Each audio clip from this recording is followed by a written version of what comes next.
Hello बच्चों, good evening. कैसे हैं सभी? बढ़िया? पढ़ाई कर रहे हैं अच्छे से? चलिए अच्छे से पढ़ाई कीजिए, ठीक है। जो समझ नहीं आया उससे पूछिए। चलते हैं, अब आगे बढ़ते हैं। हमारा बात करेंगे नेक्स्ट जो हमारा टॉपिक होगा उस पर। आज का जो टॉपिक है वो म्यूचुअल इंडक्टेंस है, ठीक है। लास्ट क्लास में आप क्या पढ़े थे, जिसमें उन्होंने बताए थे सेल्फ इंडक्टेंस के बारे में, ठीक है। और मोशनल ईएमएफ भी बात किए थे, है कि नहीं। मोशनल ईएमएफ बात किए थे और सेल्फ इंडक्टेंस बात किए थे। तो आज हमारा टॉपिक होगा म्यूचुअल इंडक्टेंस, ठीक है। देन हम लोग बात करेंगे किस पे, म्यूचुअल इंडक्टेंस पढ़ेंगे। देन बात करेंगे ईडी करंट के ऊपर। उसके बाद एनर्जी स्टोर इन इंडक्टर कैसे निकालते हैं, ये तीनों चीज़ हम लोग आज डिस्कस करेंगे, ठीक है। उसके बाद हमारा इस चैप्टर का एंड हो जाएगा। तो चलते हैं, पहले थोड़ा सा पिछले चैप्टर में जो पिछले टॉपिक में जो हम लोग बात किए थे, ठीक है। क्या बात किए थे? सेल्फ इंडक्टेंस के बारे में। क्योंकि अगर सेल्फ इंडक्टेंस आपको अगर आता है तो म्यूचुअल में कुछ ज़्यादा खास अंतर नहीं होता है, ठीक है। बस बहुत थोड़ा सा डिफरेंस है। तो चलते हैं, पहले बात कर लेते हैं सेल्फ इंडक्टेंस कैसे कैसे हुआ था, ठीक है। तो देखिए, सेल्फ इंडक्टेंस में आप क्या पढ़े थे कि हमारे पास कोई एक कॉइल होता था। इस कॉइल में अगर कोई करंट फ्लो कर रहा है, आई कैसा करंट है? Main current. आई कैसा करंट है? मेन करंट, ठीक है। ऐसे मेन करंट फ्लो कर रहा है किसी कॉइल में।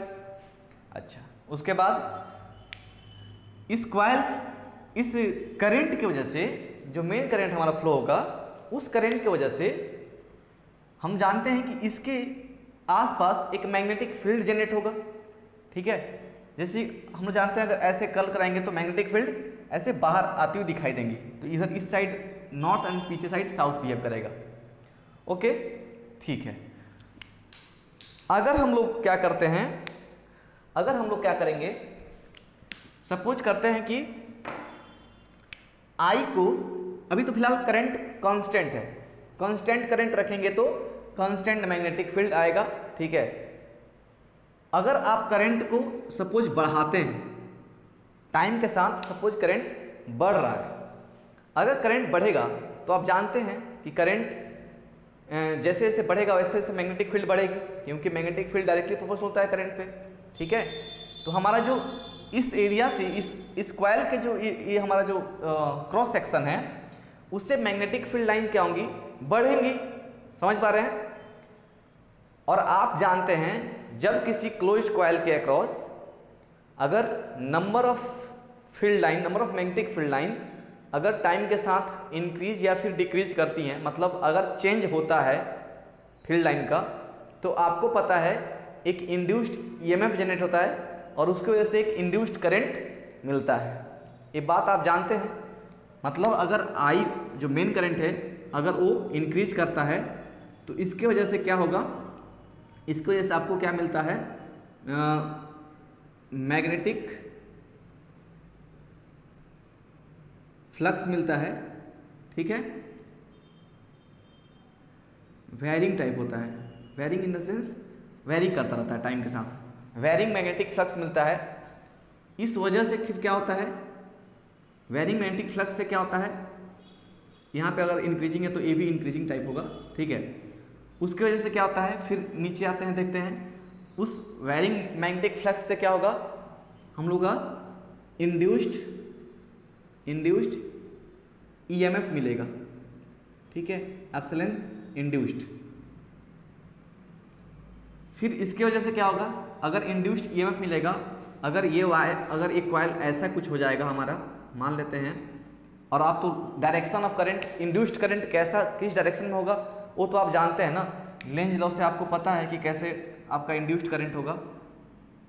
अगर मान लेते हैं ऐसा रेजिस्टेंस है कुछ इसका, तो बैटरी का डायरेक्शन, ईएमएफ का डायरेक्शन कैसे होगा इसमें,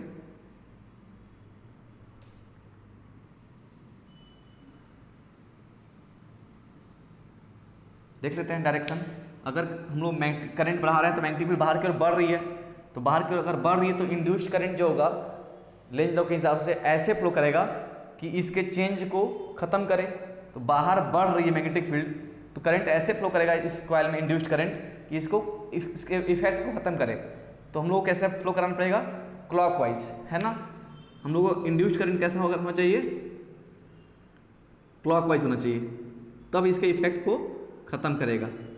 तो हमारा क्लॉकवाइज होने के लिए यहाँ पे बैटरी का क्या होना चाहिए, नेगेटिव टर्मिनल, और इधर में कैसे होना चाहिए, पॉजिटिव टर्मिनल। तब तो यहाँ से करंट ऐसे आएगा और ऐसे जाएगा, ठीक है। तो यहाँ से इंड्यूस्ड ईएमएफ जब मिलता है तो उसके बाद फिर क्या मिलता है, फाइनली हम लोग को इंड्यूस्ड करंट मिलता है। यहाँ पे हम लोग बोलते थे, याद कीजिए कि फाई जो फ्लक्स होगा, ठीक है, is directly proportional to I होता था। देन हम लोग क्या बोलते थे, phi is equal to L I. ये एक कॉइल के लिए होता था। मान लीजिए ऐसे एन नंबर ऑफ कॉइल्स हैं तो उसके लिए क्या होता था, फाई टोटल जो निकालते थे वो कितना होता था, वो आई एल के बराबर हो जाता था, ठीक है। समझ में आ रहा है, टोटल फ्लक्स हम लोग का कितना हो जाएगा, एल आई के बराबर हो जाएगा। ओके, यहाँ से हम लोग ए भी करते थे, D phi T by D T कितना होता था, L D I by D T के बराबर होता था। यहाँ पे माइनस साइन लगाने से क्या होता था, A minus D phi by D T क्या बन जाता था, एप्सिलॉन, ठीक है। ये जो एप्सिलॉन होगा यहाँ पे जो वैल्यू आएगा एप्सिलॉन का, उसका वैल्यू देता था, ये एप्सिलॉन कितना minus L D I by D T होता था। समझ रहे हैं, यहाँ से एल का दो फॉर्मूला, एल के लिए दो हम लोग इक्वेशन बना सकते हैं, एक फाई टी बाई आई और एक क्या बन जाएगा, माइनस अगर भूल जाइए, ठीक है, सिर्फ साइन आप मैग्नीट्यूड लिखिए तो कितना जाएगा, epsilon by D I by D T, ठीक है। तो इसका यूनिट क्या बन जाएगा एल का, एक तो बन जाएगा इसका वेबर पर एम्पियर, या फिर बोल सकते हैं वोल्ट पर, इसमें क्या आ जाएगा, ए एम्पियर पर सेकेंड, तो ऊपर से जाएगा वोल्ट सेकेंड पर एम्पियर, ठीक है, वोल्ट सेकेंड पर एम्पियर, ऐसे भी बोल सकते हैं आप। अक्सर यूज होता है, इसको हम बोलते हैं हेनरी। तो इतना तो आपने लास्ट क्लास में सेल्फ इंडक्टेंस में पढ़ा था, ठीक है। आज बात करेंगे किस पे, म्यूचुअल इंडक्टेंस पे, ठीक है। इसको मिटाएं, चलिए म्यूचुअल इंडक्टेंस हेडिंग लगाएंगे।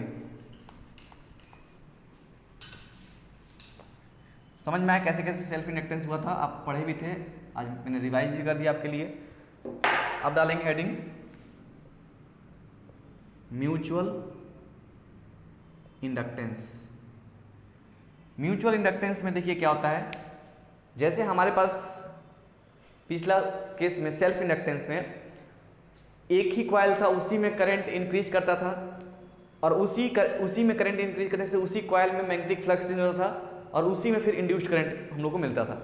लेकिन हमारे म्यूचुअल इंडक्टेंस के केस में क्या होगा, हमारे पास कुछ ऐसा एक दो कॉइल रहेगा, ठीक है।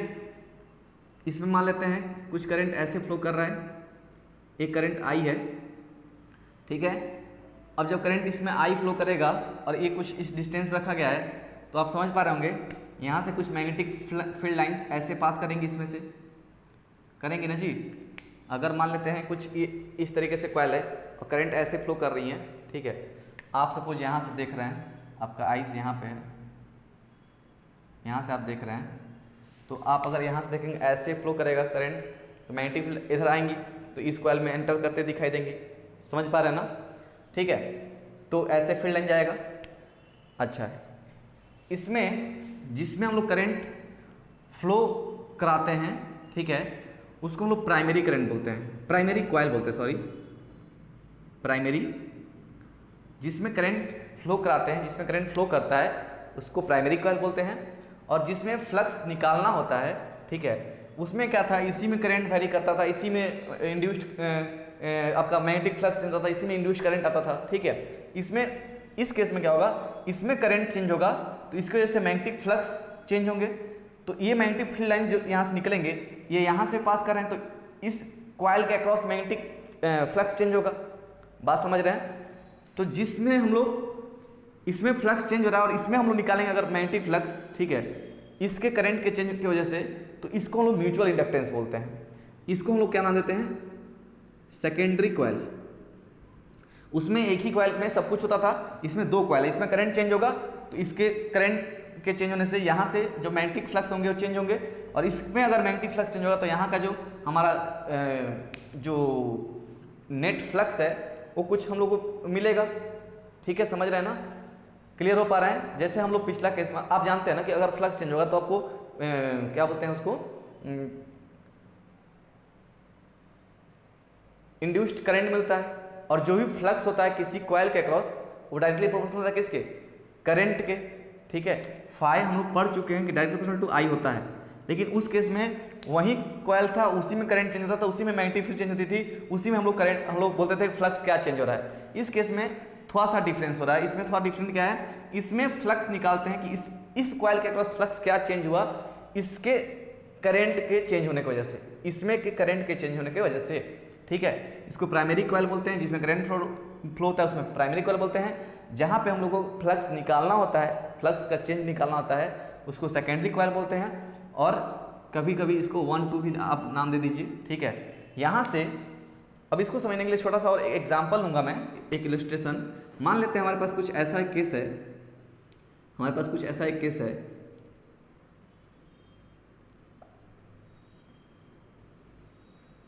ऐसा दो हमारे पास कॉइल है। ठीक है, दो कॉइल है, इस कॉइल का रेडियस मान लेते हैं r है, और ये यहाँ से स्मॉल डी डिस्टेंस पर रखा हुआ है, इसका सेंटर स्मॉल डी डिस्टेंस पे है। क्लियर, इसका रेडियस मान लेते हैं कितना है, स्मॉल a है, जिसमें कंडीशन दिया है small a is less than d। ठीक है, ये जो डिस्टेंस है, आपका जो डिस्टेंस है उसके कंपेयर में ये जो a है उसका रेडियस बहुत छोटा है। ओके, समझ गए? या फिर यहाँ पे r के कंपेयर में भी देख सकते हैं, ये जो इसका रेडियस जो होगा, ये जो कॉइल होगा और ये जो कॉइल होगा, इसका कॉइल का रेडियस इसके कॉइल का रेडियस से बहुत छोटा होगा। ठीक है, डिस्टेंस मान लेते हैं d है। तो अगर हम लोग बोले इसको कॉइल अगर प्राइमरी, या फिर इसको 1 नंबर बोल दीजिए, इसको 2 नंबर बोल दीजिए। ठीक है, तो इसमें अगर करंट चेंज किया जाए, मान लेते हैं इसमें करंट फ्लो कर रहा है I। ठीक है, या फिर I1 बोल लीजिए, I1 बोल लीजिए, इसमें करंट I1 फ्लो कर रहा है। तो आपको पता है कि किसी कॉइल में अगर हम लोग का क्या होता था, करंट चेंज होता है। ठीक है, या फिर करंट फ्लो करता है, चेंज छोड़ दीजिए, करंट फ्लो करा रहा है सिर्फ अभी फिलहाल, करंट फ्लो करता है, तो उसके करस्पॉन्डिंग उसमें मैग्नेटिक फील्ड लाइंस जनरेट होती हैं, इतना आता है ना। और आपको ये भी आता है कि किसी उसके एक्सिस पे, किसी पॉइंट पे अगर निकालना होता है, किसी पॉइंट पे हम लोग को मैग्नेटिक फील्ड निकालना होता है, तो भी आप निकालना जानते हैं ना। ठीक है, और ये कंडीशन क्यों दी है समझ पा रहे हैं? अगर मान लीजिए इसके कंपेयर में इसका एरिया अगर कंपेरेटिवली अगर बराबर या फिर उसके बराबर होता, ठीक है, कंपेरेटिवली उसके बराबर या फिर उससे थोड़ा कम होता, तब उस समय मैग्नेटिक फील्ड लाइन जो यहाँ से जाएंगी ना, यहाँ से मैग्नेटिक फील्ड लाइन निकलेंगी, जाएंगे इससे, तो हो सकता है इस पॉइंट पे मैग्नेटिक फील्ड लाइन अलग अलग आ जाए। ठीक है, इसलिए उसका जो हम लोग इसको जो लेते हैं छोटा लेते हैं, ताकि जो फील्ड लाइन जा रही है उसका मैग्नीट्यूड हर जगह पे हम लोग क्या मान ले, सेम मान लें। ये जो लाइन यहाँ से जाएंगी, ठीक है, तो मैग्नेटिक फील्ड लाइन अगर मान लेते हैं ऐसे यहाँ से जा रही है, ऐसे ऐसे, ठीक है, कुछ ऐसे, अगर मान लीजिए आप इतना बड़ा लेंगे एरिया और एक छोटा एरिया लेंगे, तो यहाँ पे जो फील्ड लाइन जाएंगी, ठीक है, यहाँ पे आप मान सकते हैं यहाँ पे सब जगह बराबर है मैग्नेटिक फील्ड, उसका स्ट्रेंथ। बट यहाँ पे और यहाँ पे बराबर बोल सकते हैं क्या? नहीं बोल सकते।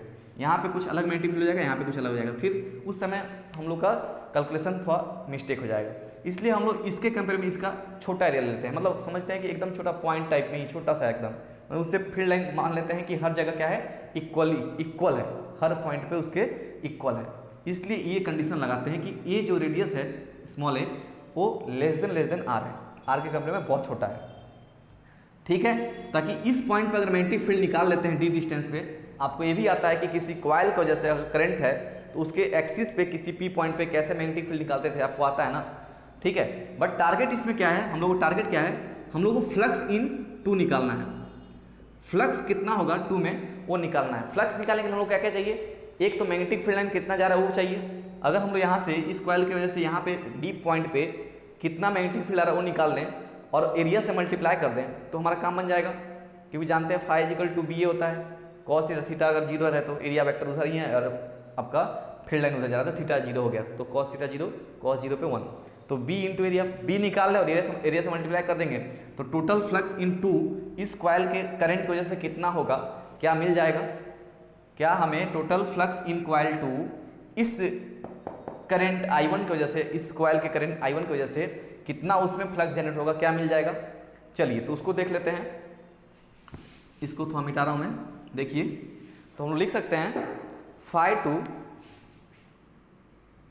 आपको अगर याद हो मैग्नेटिक फील्ड इस पॉइंट का यहाँ पे निकालने का फॉर्मूला था mu naught I R square, mu naught I R square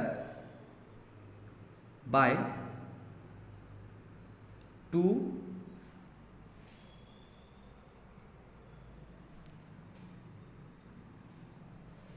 are square plus D square के पावर में 3/2। अगर एक कॉइल होता था तो इतना होता था mu naught I R square, mu naught I R square by 2 R square plus D square के पावर में 3/2। ठीक है, अगर एक कॉइल है तो अगर एन मान लेते हैं इसका नंबर ऑफ टर्न्स मान लेते हैं n1 है, इसका नंबर ऑफ टर्न्स मान लेते हैं n2 है, तो यहाँ पे कितना हो जाएगा n1। तो ये टोटल मैग्नेटिक फील्ड हो गया इस पॉइंट पे इस कॉइल की वजह से, n1 टर्न की वजह से I1 फ्लो कर रहा है इसमें, तो इसका टोटल मैग्नेटिक फील्ड का वैल्यू हो गया, ये B का वैल्यू है इस पॉइंट पे। और φ2 निकाल रहे हैं तो B निकाल दिए। अब एरिया, एरिया किसका, इसका ना इसका, जिसमें फ्लक्स निकालना था उसका एरिया, तो एरिया हम लोग का 2 का एरिया निकालना पड़ेगा। उसका एरिया कितना होगा जिसमें मैग्नेटिक फील्ड जा रहा है, वो जा रहा है पाई a स्क्वायर इंटू n2, है ना। उसमें भी टर्न्स मान लेते हैं, n2 टर्न्स है तो n2 मल्टीप्लाई करना पड़ेगा, ठीक है, फ्लक्स निकालने के लिए। तो ये है total flux in coil 2 due to current in coil 1 and यहाँ पे n1 टर्न्स है, यहाँ पे n2 टर्न्स है, तो टोटल फ्लक्स इन 2 का फॉर्मूला आपका ये निकल के आएगा। इसमें अगर आप थोड़ा सा ध्यान देंगे तो इसको ऐसे भी लिख सकते हैं, आई को उधर ले जाइए, बाकी सब एक साथ रखिए, mu naught R square, mu naught R square by 2 R square plus D square के होल पावर में 3/2, और इधर कितना रहेगा n1 n2 into pi A square I into I. I यहाँ पे एक्चुअली क्या होगा I1, ठीक है, ए I1 होगा क्योंकि I1 मैंने ले रखा है, आप आई लेते हो तो आई लिख सकते थे, ठीक है। ये देखिए, ये आपको क्या लग रहा है, म्यू नॉट क्या है कांस्टेंट वैल्यू, आर क्या है रेडियस इसका कांस्टेंट है, n1 क्या है नंबर ऑफ टर्न्स है वो भी चेंज नहीं कर सकते आप एक पार्टिकुलर एक्सपेरिमेंट के लिए, n2 कांस्टेंट है, पाई कांस्टेंट है, ए जो है इसका रेडियस कांस्टेंट है, 2 कांस्टेंट है, आर कांस्टेंट है, डी कांस्टेंट है, तो होल टर्म एक नया कांस्टेंट दे देगा, ठीक है। तो यहां से आप बोल सकते हैं φ2 इज इक्वल टू कुछ एक नया कांस्टेंट इनटू I1, ठीक है। ये जो कांस्टेंट है इसी को बोलते हैं म्यूचुअल इंडक्टेंस। ये जो कांस्टेंट आपको दिख रहा है ना, यही है एक नया कांस्टेंट जिसको m लिखते हैं, उसको बोलते हैं म्यूचुअल इंडक्टेंस। बात समझे, म्यूचुअल इसलिए बोल रहे हैं क्योंकि एक कॉइल के करंट के चेंज की वजह से दूसरे में हम लोग क्या मिलता है, फ्लक्स मिलता है, दूसरे में फ्लक्स हम लोग निकालते हैं, दोनों म्यूचुअली काम कर रहा है, एक के चेंज में दूसरे का बदलाव, ठीक है। इसके बदलाव में इसका क्या चेंज होगा, इसके चेंज होने से इसको इसमें क्या चेंज जाएंगे, तो दोनों म्यूचुअली काम कर रहा है, इसलिए एक नया कांस्टेंट म्यूचुअल इंडक्टेंस नाम दिया गया। बात देखा जाए तो वही है सेल्फ इंडक्टेंस वाला, लेकिन सेल्फ इंडक्टेंस क्या, उसी में करंट चेंज होता था, उसी में मैग्नेटिक फ्लक्स चेंज होता था, उसी में इंड्यूस कर रहा था। इसमें करंट चेंज हो रहा है तो दूसरे इसमें करंट चेंज होने से दूसरे में मैग्नेटिक फ्लक्स चेंज हो रहा है, तो उसमें फ्लक्स हम लोग निकाल रहे हैं, इसलिए जो कांस्टेंट है उसको m बोले और नया उसका नाम दे दिया म्यूचुअल इंडक्टेंस बोले।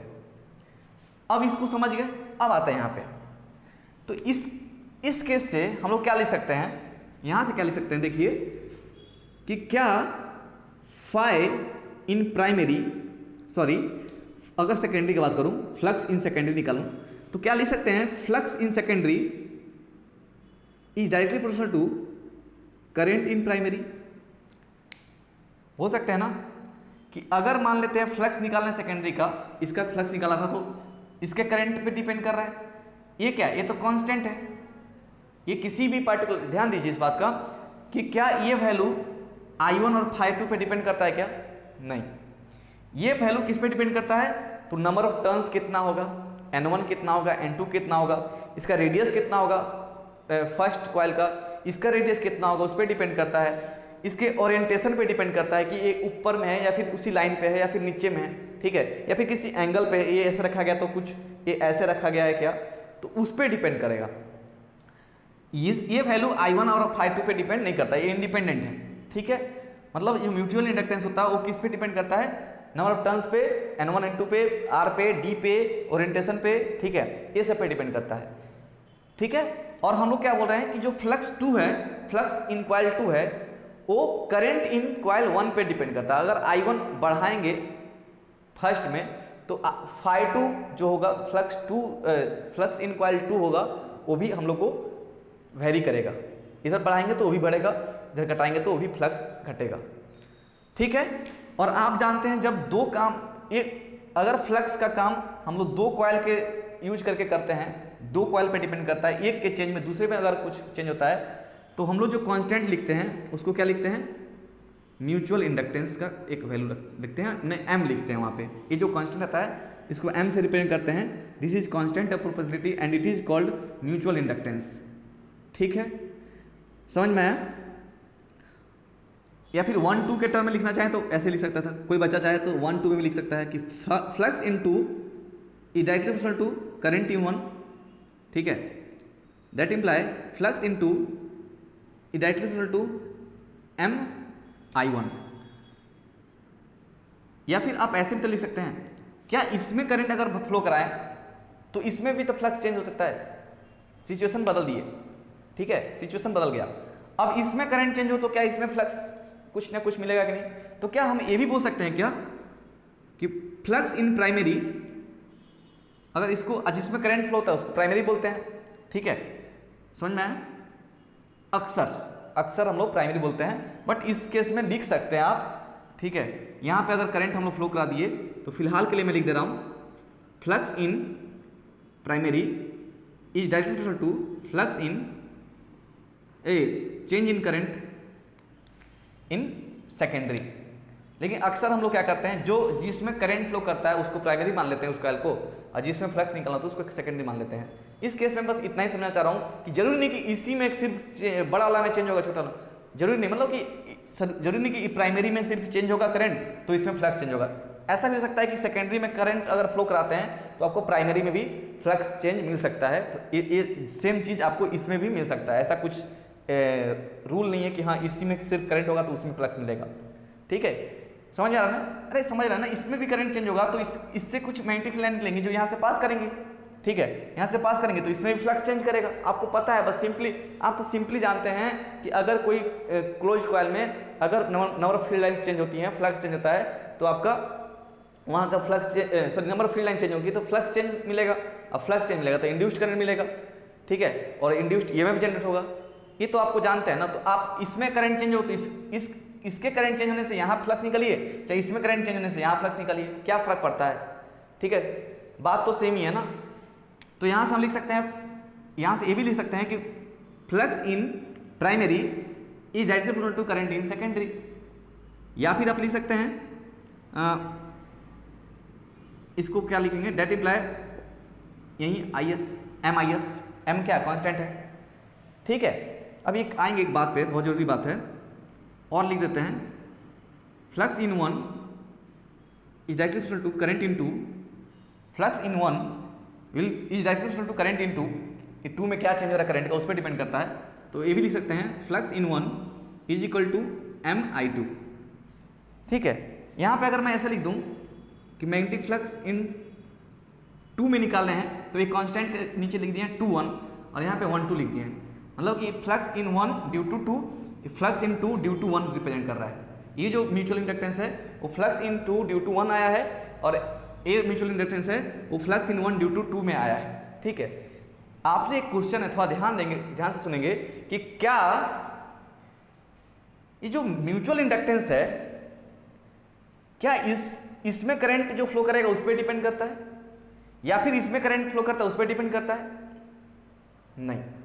यहां पे मैं चिल्ला के बोल रहा हूं म्यूचुअल इंडक्टेंस किस पे डिपेंड करता है, नंबर ऑफ टर्न्स इन जो भी कॉइल प्राइमरी सेकेंडरी मान लीजिए, ये कॉइल और 2 कॉइल है, इसमें कितना नंबर ऑफ टर्न्स है, इसमें कितना नंबर ऑफ टर्न्स है, ये कितने डिस्टेंस पर रखे गए हैं, इनका ओरिएंटेशन क्या है,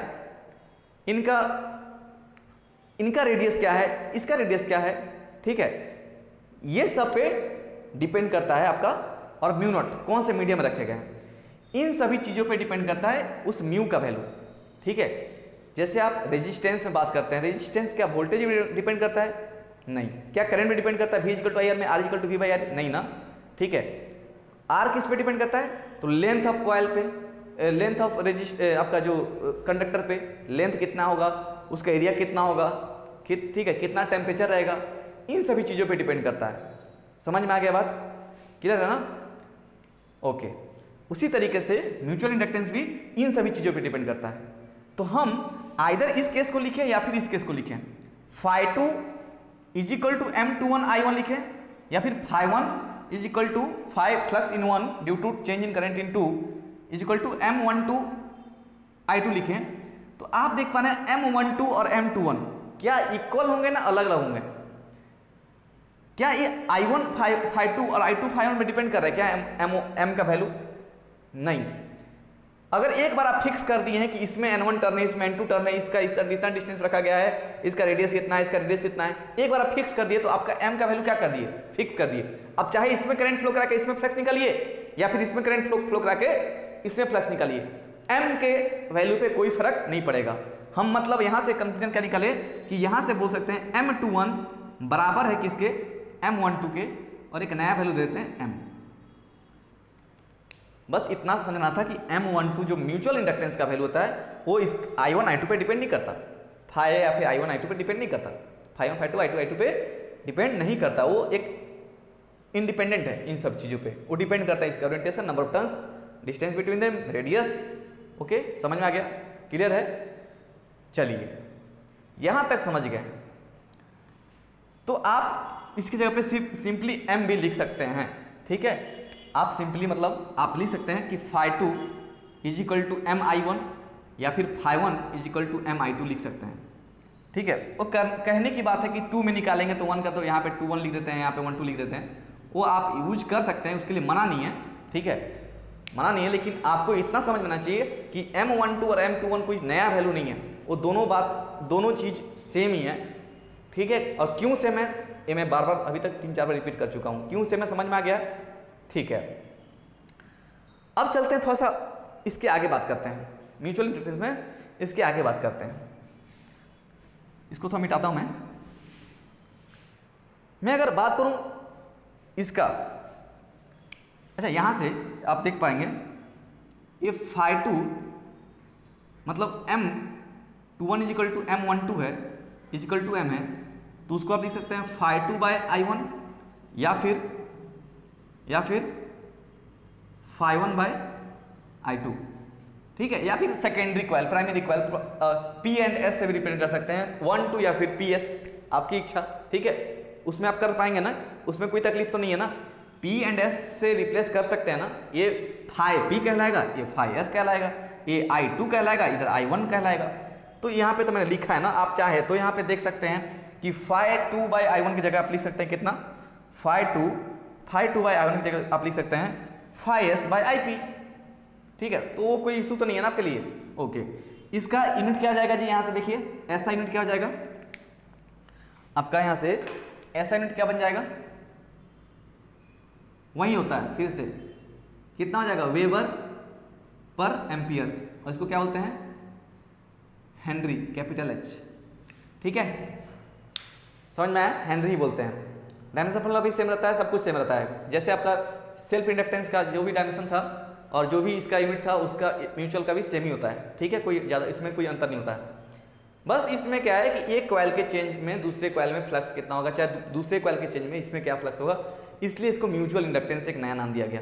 तो इसमें अगर आप करंट चेंज करेंगे तो इसका भी आपका क्या होता है, फ्लक्स चेंज होता है, और उसमें भी आपको इंड्यूस्ड ईएमएफ जनरेट होता है। इसका एप्लीकेशन आपको ट्रांसफार्मर एक आप पढ़ेंगे टॉपिक, ठीक है, एसी अल्टरनेटिव करंट चैप्टर में ट्रांसफार्मर एक टॉपिक है, वहाँ पे इसका यूज पड़ेगा आपको। ठीक है, आपका ट्रांसफार्मर में हम लोग इसको डिस्कशन करेंगे, वहाँ पे आप फिर से इसको हम आपको याद कराएंगे, तो इसको याद रखना है, उस समय उससे पहले रिवाइज कर लेना या फिर इसको याद कर लीजिए। ठीक है, ठीक है, इसका एप्लीकेशन कहाँ, ट्रांसफार्मर में होगा।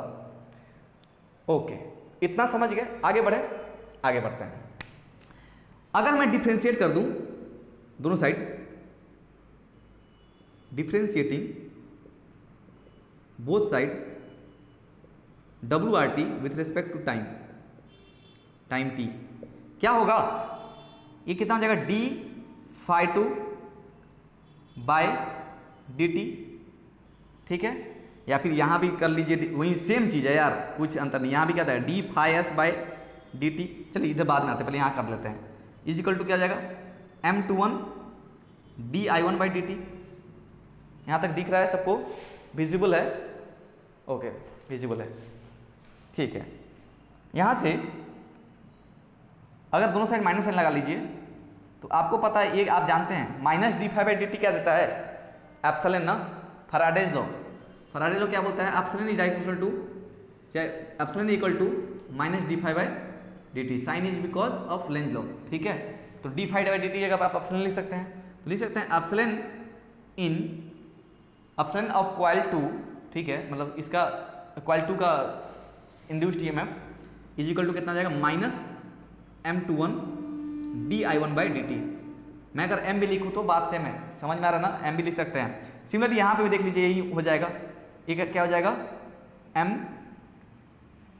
dip by D T. M21 M12 same है, M लिया मैंने, M यहाँ लिख सकता हूँ, इसमें कोई घबराने की जरूरत नहीं है किसी को। यहाँ पे अगर माइनस माइनस लगा लेंगे तो फिर से क्या बन जाएगा, epsilon S is equal to minus M di by D T.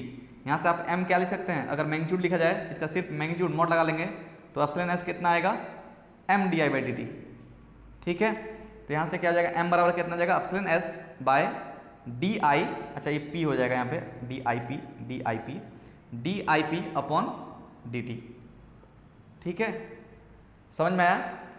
यहाँ भी वैसे ही कर सकते थे आप, यहाँ भी आप कर लेंगे ना, इस केस में वही हो जाएगा, D phi P by D T equal to M D I S by D T, minus minus लगा लेंगे, epsilon primary coil equal to minus time M D I S by D T. Clear है, कोई confusion नहीं है ना, ठीक है, समझ में आ गया, बहुत अच्छी बात है। तो ये है टोटल कहानी आपका म्यूचुअल इंडक्टेंस का, ठीक है। क्या ध्यान देना है, ध्यान ये देना है कि म्यूचुअल इंडक्टेंस जो होता है आपका, जो M का वैल्यू होता है वो डिपेंड नहीं करता है किस पे, करंट पे, फ्लक्स पे, ठीक है, डिपेंड करता है तो उसके इन सभी वैल्यू पे, ओके। और हम लोग अगर म्यूचुअल जो यूज करते हैं किस लिए, क्योंकि दो कॉइल का इसमें हम लोग रोल प्ले होता है, एक में चेंज होगा तो दूसरे में क्या फ्लक्स, या फिर उसमें करंट चेंज होने से इसमें क्या फ्लक्स होगा, ये सब होता है, इसलिए हम लोग म्यूचुअल नाम दिए हैं। बाकी सब समझ में आ गया, क्लियर है, ये सब जो समझाना है मैंने सब क्लियर हो गया सबको। चलिए उम्मीद करते हैं सबको समझ में आ गया, आगे बढ़ते हैं। अब बात करेंगे किसका, बात करेंगे हम लोग ईडी करंट। नेक्स्ट हेडिंग हम लोग डालेंगे क्या चीज का, ईडी करंट।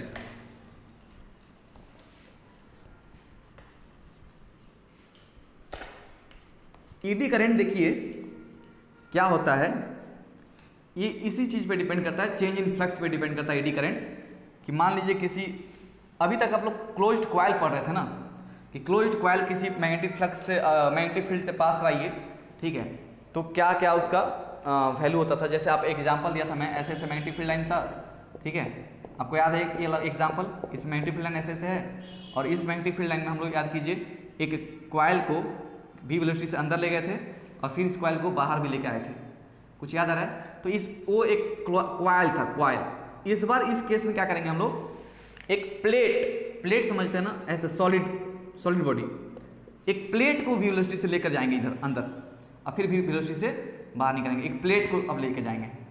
तो क्या होता है ना, जब कोई एक प्लेट आप मैग्नेटिक फील्ड में लेके जाओगे तो उस प्लेट के अक्रॉस मैग्नेटिक फील्ड लाइन क्या होंगी, चेंज होंगी, मतलब फ्लक्स चेंज होगा, ठीक है।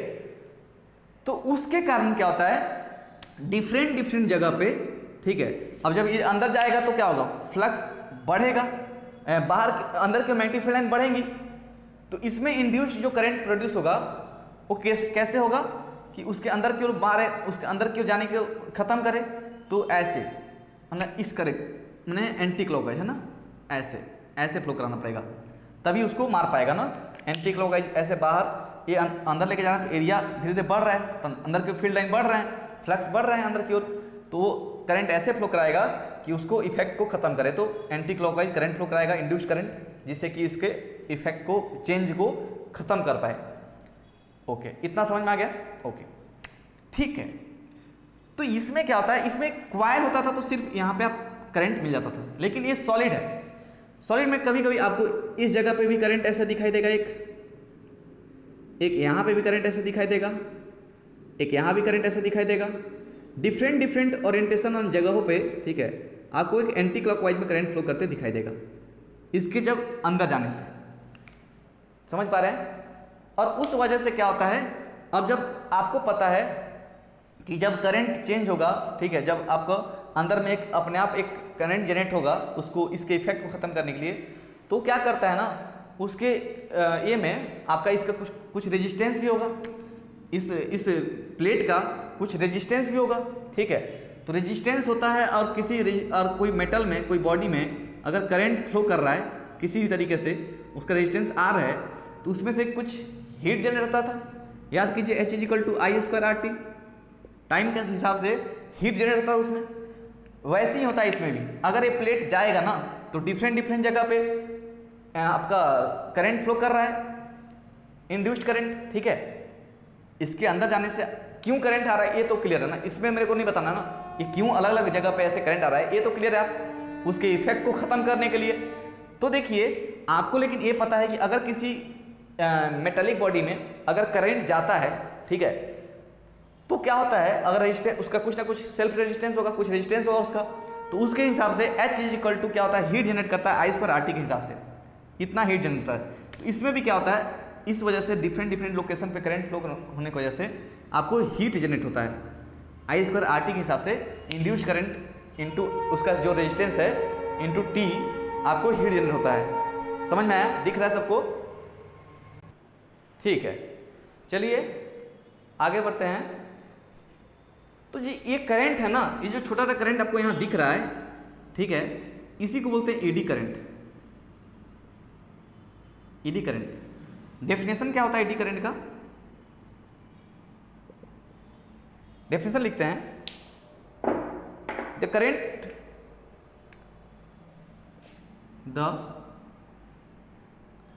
Current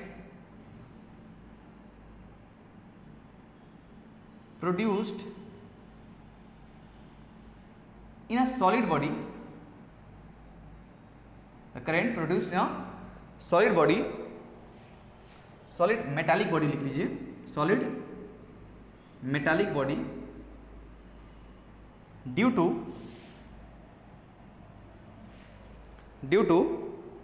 change in magnetic field, due to change in magnetic field या फिर मैग्नेटिक फ्लक्स बोल लीजिए, magnetic flux, change in magnetic flux, the current produce in a solid metallic body due to change in magnetic field और magnetic flux is called eddy current, is called eddy current. मतलब समझ गए, अगर कोई current किसी metallic body से, sorry, अगर कोई मैग्नेटिक फ्लक्स किसी मेटालिक बॉडी से अगर क्या बोलते हैं चेंज हो, मेटालिक बॉडी के अक्रॉस आपका मैग्नेटिक फ्लक्स चेंज हो, तो उसके वजह से कुछ हर जगहों पे उसको क्या होता है, करंट, एक इंड्यूस्ड करंट प्रोड्यूस होता है, और उसी इंड्यूस्ड करंट को हम लोग क्या बोलते हैं, ईडी करंट बोलते हैं, ठीक है। और इस ईडी करंट की वजह से हीट जनरेट होता है, इसलिए इसको ऐसे फेनोमेना को हम लोग कुछ जगह पर अप्लाई करते हैं। इसका एप्लीकेशन पार्ट होता है, तो एप्लीकेशन पार्ट में पहला कहाँ यूज करते हैं, तो हम लोग इंडस्ट्रियल फर्नेस में यूज करते हैं, इंडस्ट्रियल फर्नेस। फर्नेस ऐसा जगह है where iron ore are melted, ठीक है। इंडस्ट्रियल फर्नेस में यूज करते हैं, इट इज लिखेंगे, it is use in industrial furnace where iron ore are melted, ठीक है, समझ में आया। और कहाँ एक इलेक्ट्रिक ब्रेक में यूज करते हैं, ये इन इलेक्ट्रिक ब्रेक्स में यूज करते हैं, इन अ ट्रेन में जो इलेक्ट्रिक ब्रेक होता है उसमें भी यूज किया जाता है इस चीज़ को, इस फेनोमेना को, ठीक है। तो यह है कहानी टोटल ईडी करंट का। ईडी करंट किसको बोलते हैं समझ में आ गया, कैसे प्रोड्यूस होता है समझ में आ गया, यहाँ पे कैसे प्रोड्यूस होगा समझ में आ गया, ठीक है। बाकी सब अलग अलग ओरिएंटेशन में अलग अलग टाइप का आपको ऐसा दिया रहेगा। तो फेनोमेना तो एक ही है ना, फेनोमेना तो यही काम करेगा हर जगह। तो ईडी करंट क्या है, क्लियर हो गया सबको, ठीक है। चलिए लास्ट टॉपिक हमारा है आज का, क्या है उसका नाम क्या है, एनर्जी स्टोरेज इन इंडक्टर।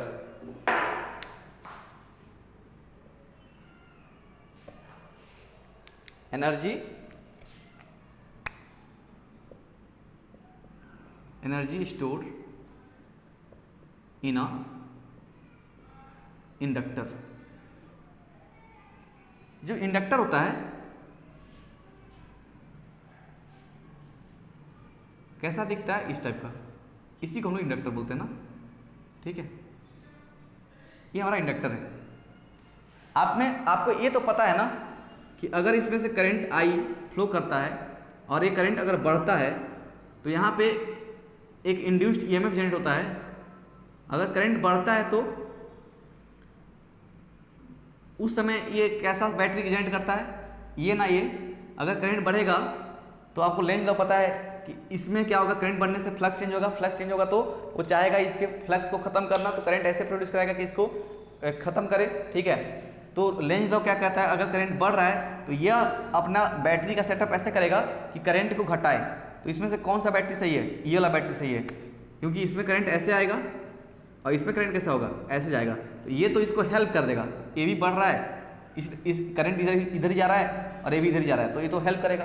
तो ये तो नहीं होगा, हमारा क्या होगा, ये वाला होगा। तो करंट ये बढ़ रहा है इस डायरेक्शन में, तो करंट इस अपने आप को ऐसे सेटअप कर लेगा, ईएमएफ ऐसे सेटअप कर लेगा यहाँ पे कि उसको घटाए। ये तो आपको ये पता है ना, ठीक है। अच्छा,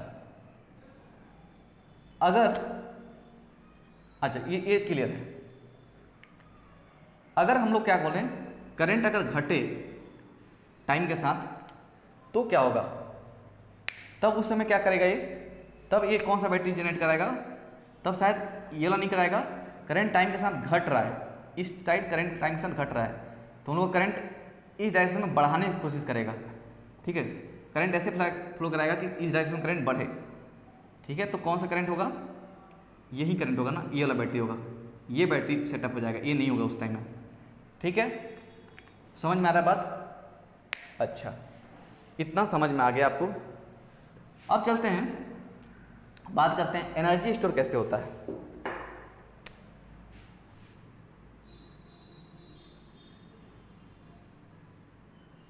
ये इंडक्टर है,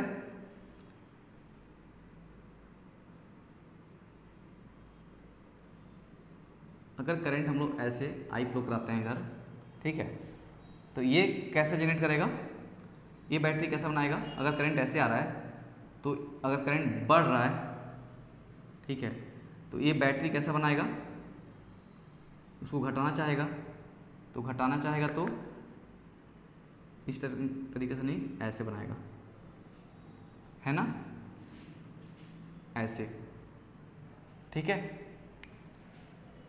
क्लियर है? एक काम करते हैं, इसको घटाते हैं सब कुछ टाइम के साथ। अगर घटाएंगे तो क्या होगा, करंट कैसे प्रोड्यूस कराएगा, इस डायरेक्शन में बैटरी कैसा बन जाएगा, फिर ऐसा बन जाएगा ना, इसको हेल्प करेगा, ओके, ठीक है। यहां से देखिए, हम लोग बोल सकते हैं कि जो हम लोग का पावर होता है, पावर इक्वल टू क्या पढ़े हैं, वर्क डन बाय टाइम, ठीक है, या फिर वर्क डन को आप बोल सकते हैं एनर्जी के रूप में, d/dt होता है, ठीक है। और वह पावर इक्वल टू VI भी पढ़े होंगे, ये तो सब कुछ जानते हैं ना, ठीक है। अगर इतना जानते हैं तो यहाँ पे आसानी होगा समझने में। ये प्लस बन गया, ये माइनस बन गया। अच्छा, इसके बाद यहाँ पे अगर आप V को निकालेंगे, यहाँ पे अपसलन लिख लीजिए, अपसलन यूज कर रहे हैं हम इसमें, तो अपसलन लिख लेते हैं। अगर यहाँ पे अपसलन निकालना चाहेंगे तो कितना आएगा अपसलन का वैल्यू, कैसे निकालते हैं जी, आपको सेल्फ इंडक्टेंस से पढ़ाया गया ना, कैसे निकाला जाता है। आपको पता है कि फाई डायरेक्टली प्रोपोर्शनल होगा किस पे, आई पे, और फाई इक्वल टू कितना हो जाएगा, LI, ठीक है ना जी, क्लियर है। फिर यहाँ से हम लोग क्या करते थे, d∅dt कर लेते थे, इक्वल टू होता था LdI/dt, यहाँ पे माइनस माइनस लगा देते थे, ये d∅dt क्या होता था, अपसलन होता था, epsilon equal to minus LdI/dt आता था। क्लियर है सबको। तो ये हमारा अपसलन का वैल्यू कितना आएगा, -L D I by D T. अगर सिर्फ मॉड का बात करें तो कितना हो जाएगा, एप्सिलॉन जो वैल्यू होगा वो कितना हो जाएगा, L D I by D T हो जाएगा। ये जो करंट है ये पहले कुछ मैक्सिमम वैल्यू पे पहुंचा होगा। हम बताए थे जैसे स्विच ऑन करते हैं तो सपोज 5 एम्पियर करंट फ्लो करना था सर्किट में, तो 5 एम्पियर करंट जीरो से तुरंत 5 तक पहुंचता नहीं है, जीरो से धीरे धीरे बढ़ के 5 पहुंचता है।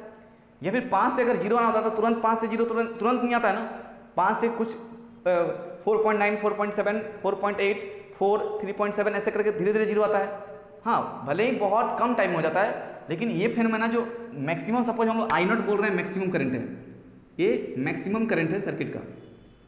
आई नॉट सपोज आई नॉट से जीरो आ रहा है, ठीक है, आई नॉट से सपोज जीरो आ रहा है, ओके। इसमें थोड़ा कन्फ्यूजन हो जाएगा आपको, इसलिए ऐसे कर सकते हैं, ऐसे भी कर सकते हैं, हम चाहे तो हम लोग करंट को बढ़ा लेते हैं, ज़्यादा अच्छा रहेगा, जीरो से मैक्सिमम पहुँचेंगे। उस समय कितना हो जाएगा, बैटरी का बस सिंबल चेंज कर देते हैं और ओरिएंटेशन चेंज कर देंगे। करंट बढ़ेगा तो बैटरी कैसा बन जाएगा, इस डायरेक्शन में करंट बढ़ रहा है तो बैटरी कैसे बनाएगा, कुछ इस तरीके से बनाएगा, करंट को ऐसे फ्लो कराएगा, इसमें ए प्लस बन जाएगा माइनस बन जाएगा, इंड्यूस्ड करंट आई डैश ऐसे फ्लो करेगा, इसको इसके इफेक्ट को हटाएगा, ठीक है, लेंज लॉ के हिसाब से। बट वैल्यू तो ये आएगा, मैग्नीट्यूड तो epsilon equal to L D I by D T आएगा ना, ठीक है। अब हम लोग बोल रहे हैं ये क्या कर रहा है, जीरो से ये आई नॉट तक पहुंच रहा है, जीरो से मैक्सिमम करंट आई नॉट तक पहुंच रहा है, धीरे धीरे धीरे धीरे बढ़ रहा है, उसके करस्पॉन्डिंग ये अपना यहाँ पे जनरेट किया, ठीक है, अच्छा है। यहाँ से एप्सिलॉन मिल गया कितना, L D I by D T, मतलब रेट ऑफ चेंज ऑफ जो करंट होगा उसके हिसाब से एप्सिलॉन जनरेट करेगा। अब ये जो भी हो सकता है, D I by D T एक सेकंड में कितना चेंज हो रहा है करंट का, वो डिपेंड करता है बैटरी पे। तो हम लोग का लेकिन इतना तो मिल जाएगा, D I by D T यहाँ से अगर मिल गया, एल तो पता होगा, किसी भी इंडक्टर का एल निकाल लेते हैं हम लोग, दिखाए थे करके एल का वैल्यू, तो L into D I by D T कर लेंगे तो एप्सिलॉन मिल जाएगा कि यहाँ पे क्या एप्सिलॉन का वैल्यू होगा, समझ रहे हैं। तो ये जो बैटरी है इसका कुछ अपना पावर होगा, ये कुछ वर्क करेगा ना, ये कुछ वर्क करेगा, इसको रोकने के लिए कुछ वर्क करेगा, वो D W by D T हम लोग लिख सकते हैं, वो कुछ वर्क करने के एनर्जी खपत करेगा, एनर्जी खपत होगा, तो वहाँ से डी बाई डी टी कितना हो जाएगा, पावर इक्वल टू होता है एप्सिलॉन आई, तो एप्सिलॉन इक्वल टू कितना लिख सकते हैं हम लोग, यहाँ से देखिए that imply D by D T को क्या लिख सकते हैं, एप्सिलॉन जगह क्या लिखेंगे, L D I by T, ठीक है, इनटू क्या हो जाएगा आई, ओके। यहाँ से डी टी से डी टी कैंसल, समझ में आया, यहाँ से क्या हो जाएगा, डी इज इक्वल टू कितना हो जाएगा, एल डी आई इंटू आई, चाहे ऐसे कर लीजिए, एल आई डी आई, ठीक है। अब दोनों साइड इंटीग्रेशन डाल दीजिए आपका, अब यहाँ से क्या मिल जाएगा, टोटल एनर्जी कितना इसमें स्टोर होगा, इस बैटरी में टोटल एनर्जी कितना स्टोर होगा या फिर कितना खत्म होगा, ये यहाँ से निकल सकता है। तो यहाँ से अगर इंटीग्रेट कर देंगे कहाँ से कहाँ तक, जीरो से लेकर के ई तक, और इसको इंटीग्रेशन करेंगे कहाँ से कहाँ तक, जीरो से लेकर मैक्सिमम वैल्यू कहाँ तक, आई नॉट तक। तो उस समय आई नॉट तक, जब आई नॉट तक पहुँच रहा है, जीरो से आई नॉट पहुँच रहा है, उस समय इसमें कितना एनर्जी स्टोर हुआ होगा ये हम लोग को मिल जाएगा। इंटीग्रेशन कर लीजिए, इसका हो जाएगा इंटीग्रेशन कितना, इसका इंटीग्रेशन यहाँ पे दिखा रहे हैं, ये हो जाएगा ई, यहाँ से यहाँ जा रहा हूँ, ठीक है, यहाँ से हम लोग यहाँ जा रहे हैं ई, और ये कितना हो जाएगा, एल तो बाहर आएगा, आई डी आई का इंटीग्रेशन कितना आ जाएगा, आई स्क्वायर बाई टू, लिमिट पड़ेगा कहाँ से कहाँ तक, जीरो से लेकर आई तक, आई नॉट तक सॉरी, फिर यहाँ से सब करेंगे कितना जाएगा, ई इक्वल टू कितना आएगा, L I not square by two, ठीक है। तो एनर्जी स्टोर इन इंडक्टर का फॉर्मूला क्या बन के आया, half L I not square by two, ठीक है। ये है एनर्जी स्टोर इन इंडक्टर का टोटल कहानी, समझ में आया।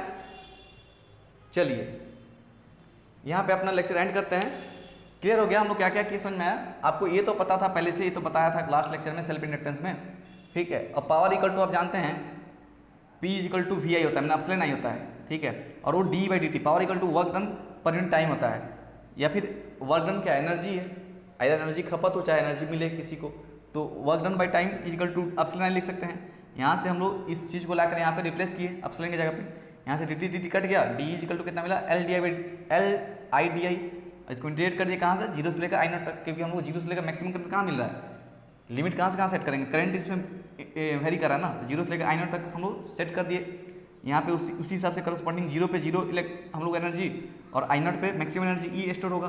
तो ई का वैल्यू कितना आ गया यहाँ से, half L I not square, half L I not square, ठीक है।